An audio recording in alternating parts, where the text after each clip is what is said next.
Good evening. How is everybody? All well?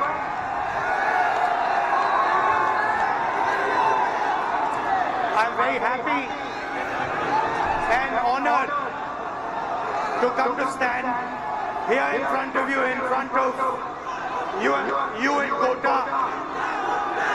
And the reason I've come,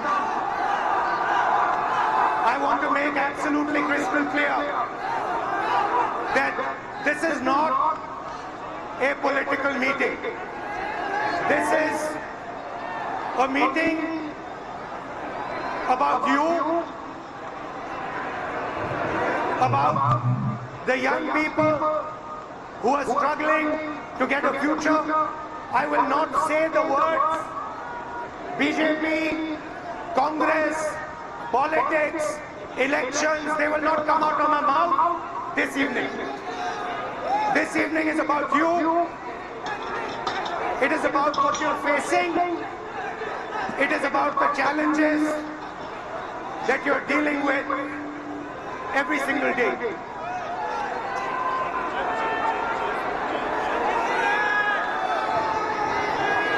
Some time back, I walked from Kanyakumari to Kashmir. 4,000 kilometers रास्ते में आप जैसे लाखों युवाओं से मैं मिला, हजारों युवाओं से मेरी बात हुई, डिस्कशन हुआ और मेरा एक ही सवाल होता था, आप क्या करना चाहते हो? मुझे 5 जवाब मिलते थे, छठा जवाब नहीं मिलता था।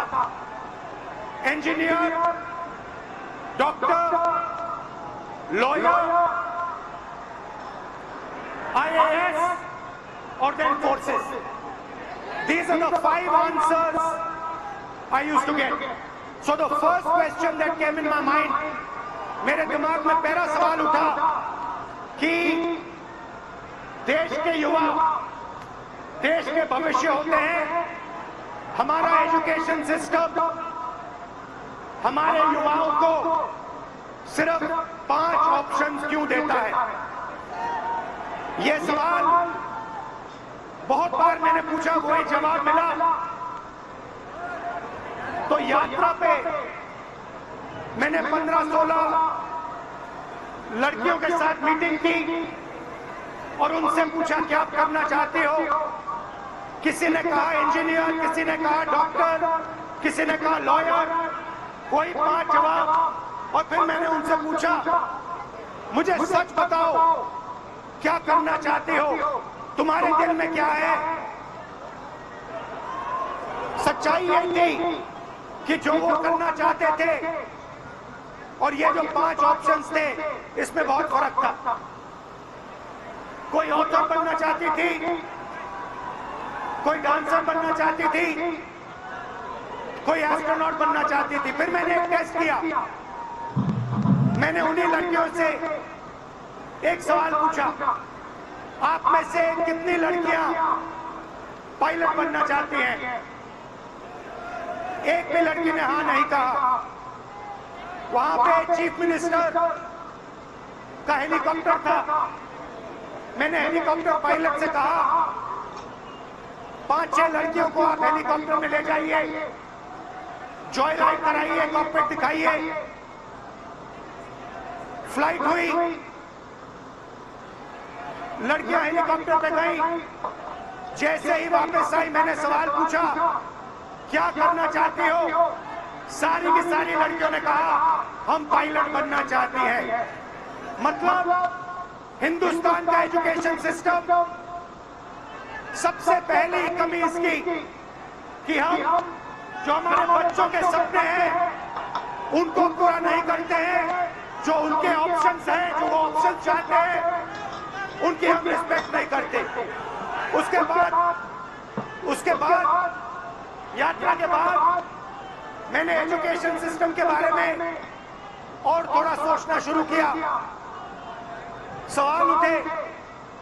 दूसरा सवाल, पब्लिक सेक्टर एजुकेशन सिस्टम क्यों खत्म हुआ और प्राइवेट सेक्टर का जो एजुकेशन सिस्टम है ये इतना महंगा क्यों है। और फिर कुछ दिन पहले मैंने अखबार खोला और मुझे ये दिखाई दिया, sorry, young people are India's future. Every one of you is unique and talented. India succeeds if you succeed, and India has a duty to protect every single young Indian person, every single student. खैर, कुछ दिन पहले मैंने अखबार खोला और मुझे ये दिखा अखबार में, पता नहीं आपने ये चिट्ठी देखी है या नहीं देखी है। देखिए, देखिए आपने ये चिट्ठी, ये आकांक्षा ने ये चिट्ठी अपने माता पिता को लिखी। आकांक्षा आज हमारे साथ नहीं है, आकांक्षा ने सुसाइड किया, मगर ये 15 सेकंड आप इस चिट्ठी को अच्छी तरह पढ़िए।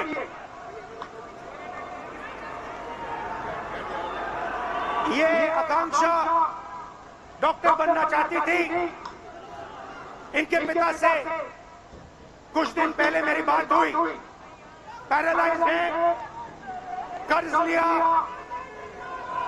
आकांक्षा का नीट का पेपर लीक हुआ और आकांक्षा कहती है, लास्ट लाइन में आपके लिए पढ़ूंगा, सॉरी मम्मी पापा, मैंने सब बर्बाद कर दिया आप दोनों का, बर्बाद कर दिया आप दोनों का।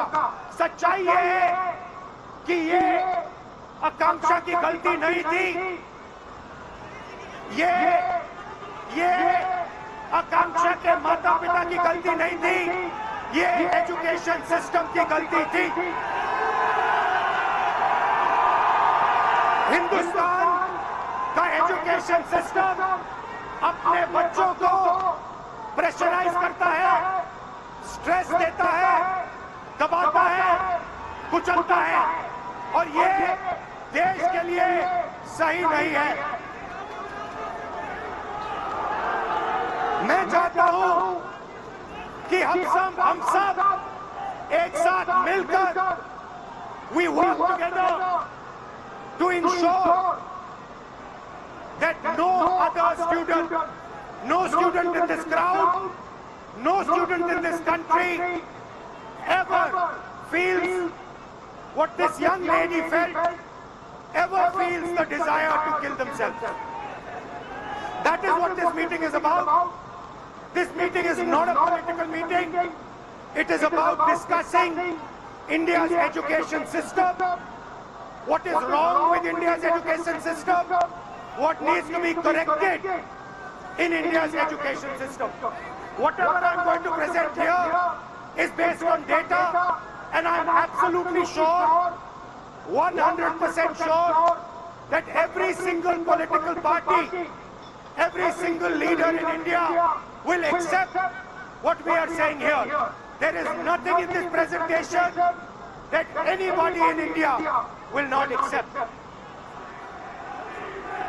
Every single student will accept what I'm going to say here because it is the truth, 100% the truth. इसको आप समझिए,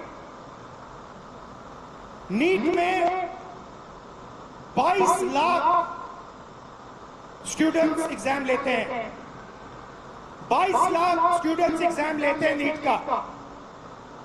उनकी फैमिली में से, आपकी फैमिली में से, आपकी फैमिली में से 1.32 लाख करोड़ रुपए हर साल लिए जाते हैं। 1,32,000 करोड़ रुपए 22 लाख परिवारों के जेब में से खींचा जाता है। भाई और बहनों, जितना पैसा एक साल में ये 22 लाख लोग देते हैं, उतना ही पैसा हिंदुस्तान की सरकार अपने पूरे के पूरे एजुकेशन बजट में डालता है। 22 लाख लोग एक एग्जाम के लिए एक साल में उतना पैसा देते हैं जितना हिंदुस्तान की सरकार अपने पूरे के पूरे एजुकेशन बजट में डालती है। आप सोचिए इसके बारे में। बट बात यहां नहीं रुकती,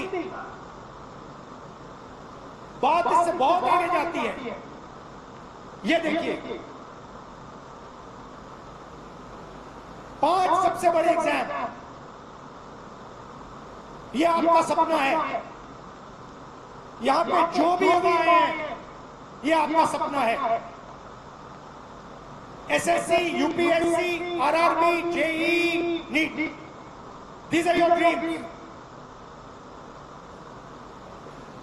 2 crore students take SSC, 5 lakh students UPSC, 3.58 crore students RRB, 15 lakh students JEE, 22 lakh students NEET.